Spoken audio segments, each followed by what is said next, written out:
4 bilhões de reais. Esse é o valor da dívida aqui do Estado. Pois é, agora dizem que só tem dívida quem tem patrimônio, né? Então, em janeiro desse ano, a nossa arrecadação do Estado atingiu números positivos. Para falar sobre a situação fiscal do Estado, nós estamos recebendo o secretário da Fazenda, Isper Abraim. Como vai, secretário? Tudo bem? Tudo bem. Seja bem-vindo ao Ponto Crítico. Secretário, vamos falar primeiro da arrecadação, para depois a gente falar das dívidas, né? É significativo o crescimento da arrecadação no Amazonas e se deve exatamente a quê? Olha, veja bem o seguinte, nós estamos vivendo realmente um momento muito bom. Todos os indicadores informam que nós realmente devemos ter um ano de 2011 novamente muito bom, com um crescimento razoável, já praticamente superando a crise que nós tivemos em 2009. Em 2009 nós tivemos uma queda na arrecadação, aproximadamente naquela altura de quase 350 milhões de reais, sob o valor orçado.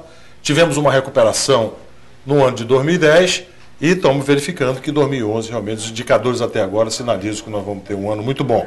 Isto é, se nós não tivermos uma guerra no Golfo, se nós não tivermos um aumento do petróleo, se os Estados Unidos não continuar mais emitindo emissão de dinheiro sem reserva para afetar o câmbio. Se tudo se mantiver estável, nós deveremos ter um crescimento bom. Pois é, e isso comparando janeiro desse ano a janeiro do ano passado, foi um crescimento de quase 20%. É verdade. Nós estamos prevendo para este ano, sob o valor realmente realizado no ano passado, algo próximo de 10% a 12% ou 13% de crescimento real.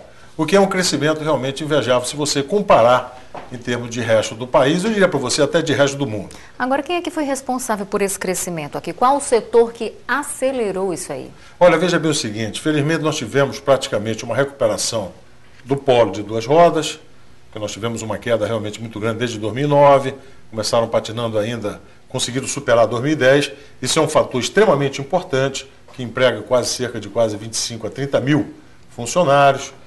Você teve, de qualquer maneira, uma mudança tecnológica na parte do eletroeletrônico, ou seja, na parte da televisão, onde você está praticamente, os consumidores estão substituindo as televisões antigas, analógica por televisão de plasma ou LCD, e isso está fazendo com que a previsão para esse ano você tenha mais de 10 milhões de televisores realmente sendo fabricados, e é onde, logicamente, o polo, o Estado, a economia se beneficia. Junto a isso, nós temos todo um trabalho que está sendo feito, até por determinação do governador Almar Aziz, no sentido de maior rigor na fiscalização, em termos de entrada e saída, e tudo isso leva a um efeito extremamente positivo para a economia. Aqueles problemas que o senhor falou que a gente pode atravessar, ainda tem a crise do Japão também, que pode chegar a afetar o nosso distrito industrial, né? Tomara que não chegue isso a acontecer. É verdade. Agora vamos falar das dívidas um pouco, secretário.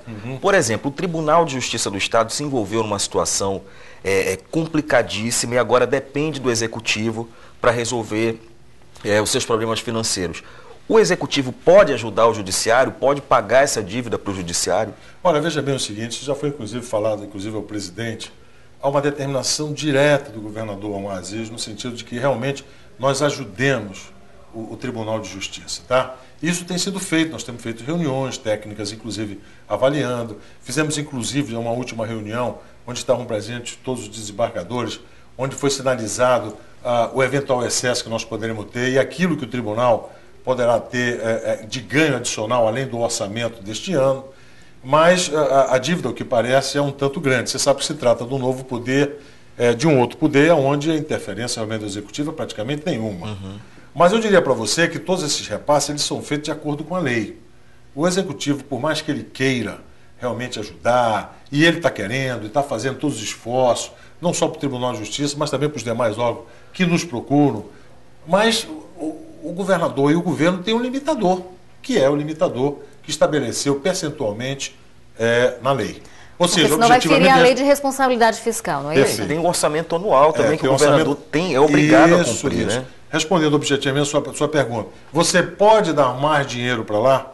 Bem, a única maneira de dar mais dinheiro é se a arrecadação subir, e aí o percentual, que é o percentual que os poderes recebem sobre a arrecadação, logicamente, ele terá um adicional. Fora disso, você não tem como aumentar o repasse, porque a lei não prevê isso.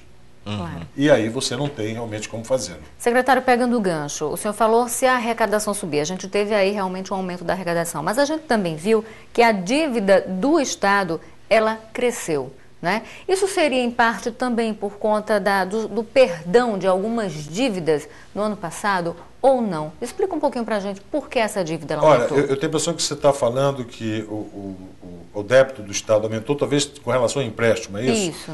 Veja bem o seguinte, você tinha, nos últimos 10 anos, você teve praticamente, você saiu de 2 bilhões e 300 milhões de reais, que era quanto o Estado devia por volta mais ou menos de 31 de 12 de 2009.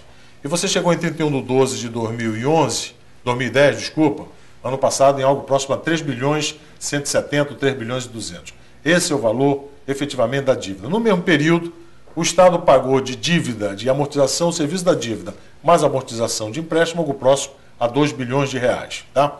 E o limite pelo qual o Estado pode tomar emprestado é 2 vezes a receita corrente líquida, que este ano já está estimado em 7 bilhões, ou seja, mais ou menos 14 bilhões. Então, veja bem o seguinte, isso representa algo próximo a 20% do teu limite, ou seja, uma situação extremamente confortável do governo, né? Porque dentro do limite ele tem mais ou menos 20% endividado. Bem, isso é uma parte da questão.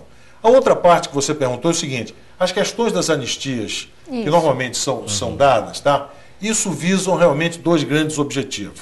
A última anistia que o governo deu, ele deu inclusive em função da crise que o Estado atravessou em 2009. Você tinha sérios problemas numa série de empresas, tá ok? E foi uma estratégia que o governo do Amazonas adotou, e posteriormente, eu diria para você, inclusive o próprio Brasil, aonde você fez alguma renúncia fiscal em benefício da manutenção do emprego e da renda. E é por isso uma das razões prioritárias pelo qual o país, e também o Estado do Amazonas, conseguiu sair da crise, eu não digo as gargalhadas, mas conseguiu sair da crise numa questão muito boa. Você não teve uma questão de desemprego, como você teve na Ásia, como você teve no próprio Estados Unidos, como você teve na Europa, entendeu? E como foi a mágica que foi adotada? O Estado renunciou parte da sua receita, disse, olha, companheiro, você não... Vamos diminuir a tua taxação por enquanto na crise, agora em compensação você não pode... Você vai ter que manter o funcionário. E com isso você teve que manter o emprego e renda e a economia conseguiu virar e superar a crise. Agora, qual é o papel... Pergunta rapidinho, do Twitter, então, uma pergunta aqui do Twitter. Né? Como sanar essa dívida? A telespectadora pergunta, como será o pagamento dessa dívida do Estado? Não vai faltar matéria-prima para fazer telas de LCD por conta do tsunami no Japão? Pergunta ela. Não, olha, veja bem o seguinte, você tem hoje cerca de mais ou menos 4 ou 5 grandes fabricantes mundiais que realmente façam esse painel. Você tinha até, por exemplo, 2009, a importação do painel pronto, e isso representa cerca de mais ou menos 70% do televisor. Hoje você já está tendo aqui a montagem desse painel, onde você tem um emprego de mão de obra muito grande, tá? Temos visitado, inclusive, algumas fábricas, e isso começou com uma delas, que é a Philips holandesa. Hoje você já tem a Samsung também fabricando, a LG e outras empresas que também vão fazer aqui. Veja bem, a questão do fornecimento de matéria-prima é algo que, na realidade, você tem que lidar com a escassez. Eu diria para você que nada sinaliza que nós teremos algum problema com o fornecimento disso. O grande problema que você tem aí realmente é a tecnologia de ponta, que essa tecnologia de ponta, esta sim, é toda ela externa. E nós temos uma dependência ainda muito grande da tecnologia de ponta. Você está desenvolvendo toda uma tecnologia ainda, digamos aqui no Polo Industrial de Manaus, mas eu diria para você que neste momento você ainda tem uma dependência grande e isso sim nos deixa vulnerável. Mas eu acho que não muito preocupante, considerando os investimentos que na realidade todas as grandes indústrias estão prevendo fazer em PC e com isso, logicamente, desenvolver toda uma tecnologia local. É claro que isso a médio prazo.